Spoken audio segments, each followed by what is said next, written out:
Hello everyone, Radhe Radhe. আজকে আমার গোপু সোনাকে এত সুন্দর লাগছে যে তোমাদেরকে কি বলবো। তো তোমরা সকাল থেকে তো গোপু সোনার এই নিয়ে 3টে থেকে 4টে ব্লগ দেখছো। তো তোমাদের কি মনে হয় আজকে গোপু সোনাকে কেমন লাগছে? আমার সোনাদের তো আজকে আমার মানে এত সুন্দর লাগছে। আমার সোনাদেরকে আমি আজকে না, প্রতিদিন প্রতি মুহূর্তে যেন ওকে মানে আরও সুন্দর লাগে। আমি জানি না তোমাদের সেটা চোখে পড়ে কি না।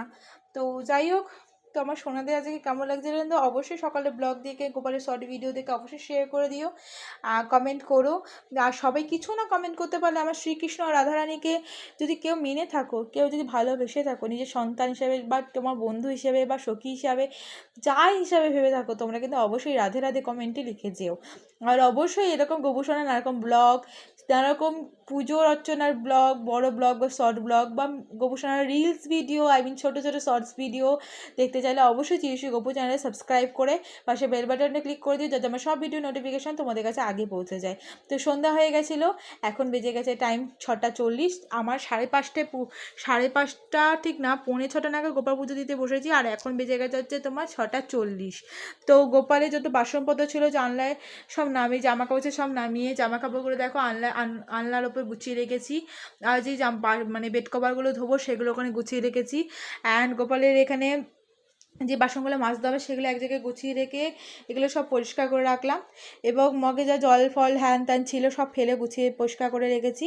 এইদিকে দুপুরে জল দিলাম, কারণ আজ বৃহস্পতিবার, তার সাথে হচ্ছে পুরুষোত্তমাদের মাসের শেষ একাদশী। তো ভালো করে পালন করবো ভেবেছিলাম, তো আমি জানি না কতটুকু পেরেছি, চেষ্টা করেছি। জানি না শ্রীকৃষ্ণ সেটা নিজের কাছে নেবে নাকি, পুজোটা দেখেছে নাকি সে নেবে নাকি পুজোটা আমি জানি না, কিন্তু আমার নিজের মতন করে করার চেষ্টা করেছি।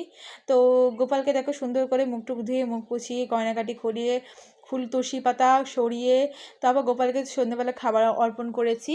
তো দিয়েছি হচ্ছে এখানে মিষ্টি। সেই মিষ্টি খেতে তো গোপোষণা খুব ভালোবাসে। আর একাদশীর দিন মিষ্টি বেসিক্যালি অনেকজনা খায় না, কারণ চাল গুঁড়ি বা ময়দা কিছু একটা থাকে বলে, তো আমাকে সেটাও বারণ করেছিল, আমি মিষ্টি কোনোদিনও আনি না। তো আজ বৃহস্পতিবারে বলে বলে মা লক্ষ্মীর জন্য, মা রাধিকার আরেক রূপ মা লক্ষ্মীর জন্য, আজ মা লক্ষ্মী পুজো, তো তার জন্য তো আনতেই হতো, তো সেই জন্যই এনেছে। তো সেটা তো গপুকে শুধু মা লক্ষ্মীকে দেবে না, শুধু গপুকেও দিয়েছি। এদিকে দিয়েছি হচ্ছে 2টো কলা কেটে দিয়েছি, আর এদিকে 2টো আম ভালো করে কেটে দিয়েছি, আর জল দিয়েছি। আর আমগুলো কিন্তু খুবই সুন্দর তো দেখতে লাগছিলো, তাই না? হয় যে একটু গোপুসোনা তো আম খেতে ভালোবাসে, তো আমার গোপুসোনাকে 2 রকমের ফল আর মিষ্টি দিয়ে অর্পণ করেছি। এইদিকে কিন্তু প্রদীপ দিয়ে আরতি করেছিলাম, অনেকক্ষণ হয়ে গেছে বলে প্রদীপটা নিভে গেছে। আর এদিকে ধুনো দিয়ে ধূপকাঠি দিয়ে আরতি করে দিয়েছি গোপুসোনাকে।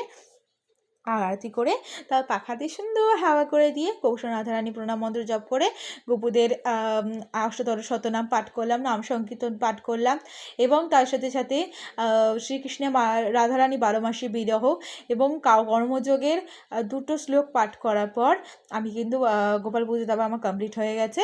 এবার আমি জপ করব। আর জপ করার নিয়ম তো তোমরা জানোই, যদি জানতে চাও অবশ্যই কমেন্টে জানিয়ে যেও জপ করতে গেলে কী কী করতে হবে আর জপ কী করে করে।